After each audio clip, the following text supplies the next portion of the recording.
Hello, my name is Emma. I'm a board-certified music therapist with Healing Rhythms Music Therapy, and I'm here for another round of Wise Up Wednesday.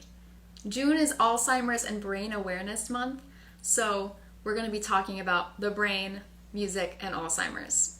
As music therapists, one of the most prevalent populations of our practice are individuals with Alzheimer's. So, excuse me for a little bit, but I'm a brain nerd, so we gotta start by talking about the brain. There are three main parts: the cerebrum, the cerebellum, and the brainstem, and each of those parts has a different function. The outer layer of the cerebrum is called the cortex, and different areas are responsible for different functions, including processing sounds, sights and smells, problem solving, and storing information. Within the brain, there are about 100 billion nerve cells called neurons, which are the main type of cell destroyed by Alzheimer's disease. Alzheimer's also disrupts the activity of neurotransmitters, which carry signals to other cells. What other effects does Alzheimer's have on the brain? Alzheimer's disease leads to the death of neurons and tissue loss in the brain, leading to an overall decrease in mass, which affects all of the aforementioned functions of the brain. Based on research, it's believed that plaques, which are abnormal clusters of protein fragments, and tangles, which destroy the cell transport system, become more prominent as Alzheimer's disease progresses. And the rate of change varies greatly between individuals. Some of the warning signs, according to the Alzheimer's Association, include disruptive memory loss, challenges in problem solving and planning, difficulty completing normal tasks, confusion of time or place, new problems with words in speaking or writing, and changes in mood and personality. All of these issues also come about as we age, and so it's important to realize what's typical of aging and what's atypical. And more information on that is available at the Alzheimer's Association website, alz.org. So how does music affect the brain? Music affects many areas of the brain, including the motor cortex, which is involved in movement while dancing or playing an instrument, prefrontal cortex, which controls behavior, expression, and decision-making, the nucleus accumbens and amygdala, involved in emotional reactions to music, the cerebellum, involved in movement and emotional reactions, the visual cortex, which is involved in reading music, the hippocampus, which is involved in music memories and experiences, the auditory cortex, involved in processing sounds and perceiving tones, and the sensory cortex, which controls tactile feedback. There's been a lot of research that has found music to have a significant impact on those with Alzheimer's. An article as recent as the spring of 2020 from the Alzheimer's Association recognized that familiar music has been found to reduce anxiety, depression, and aggressive behavior.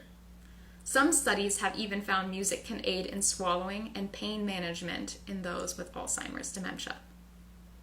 Music is stored in long-term memory because it is so often a part of emotional experiences. So while some memories are affected by the progression of Alzheimer's, memories tied to music can remain because it's so strongly embedded in our brain anatomy. So what do music therapists do?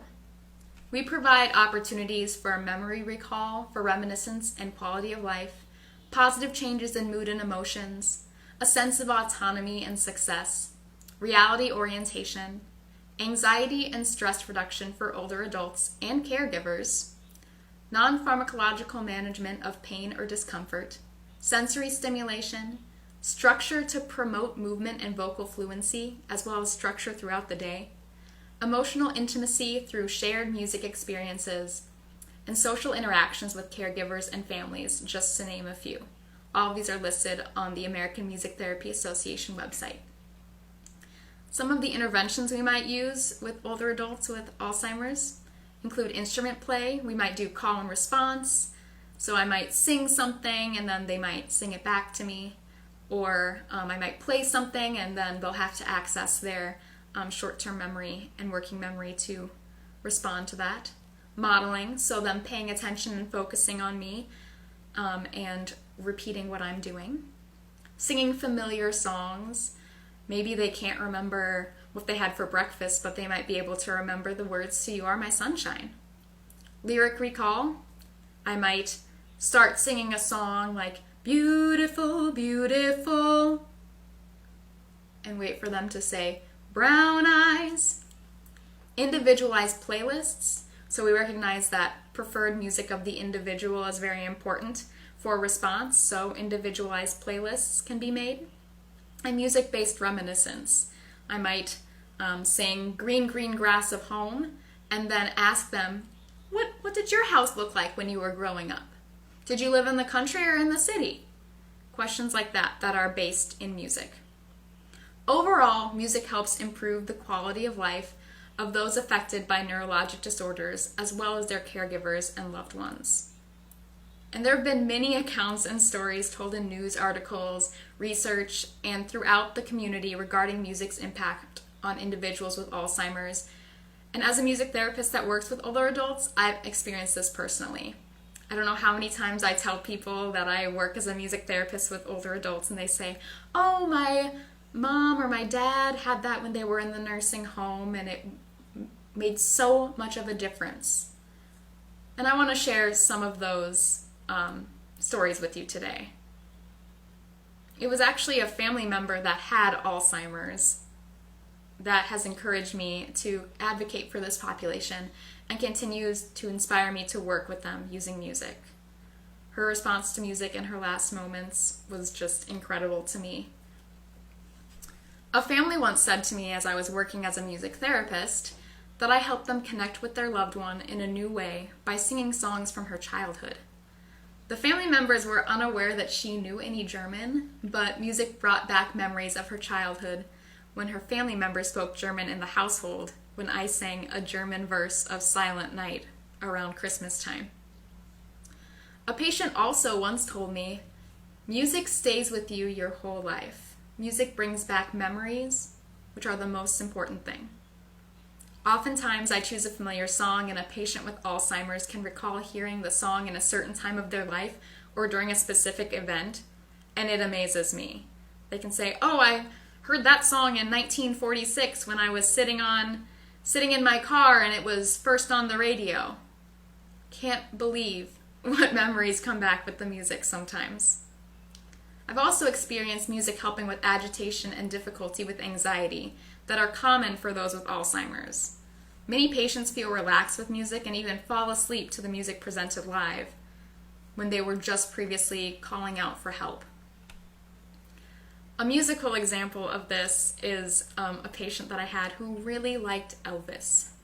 And I sang one of the songs from Elvis, and she said, oh, I remember my father playing this on the record machine and singing this and dancing with me.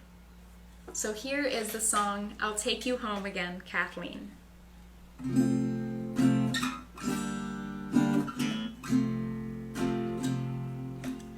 I'll take you home again, Kathleen, across the ocean wild and wide,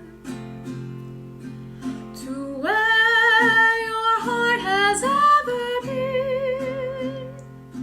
Since first you were my bonny bride,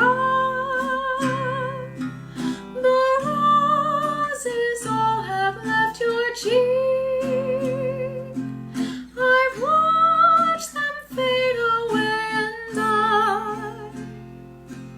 Your voice is sad where'er you speak, and tears bedim your loving eyes. Oh, I will take you back, Kathleen, to where your heart will feel no pain, and when the fields are fresh and green, I'll take you home again, Kathleen.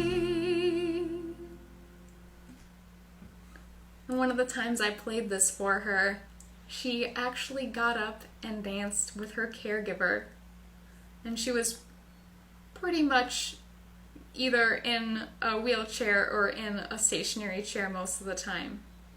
So it was incredible that the music brought back the memories of her dad and also excited her so much that she wanted to get up and dance. She did so safely, don't worry.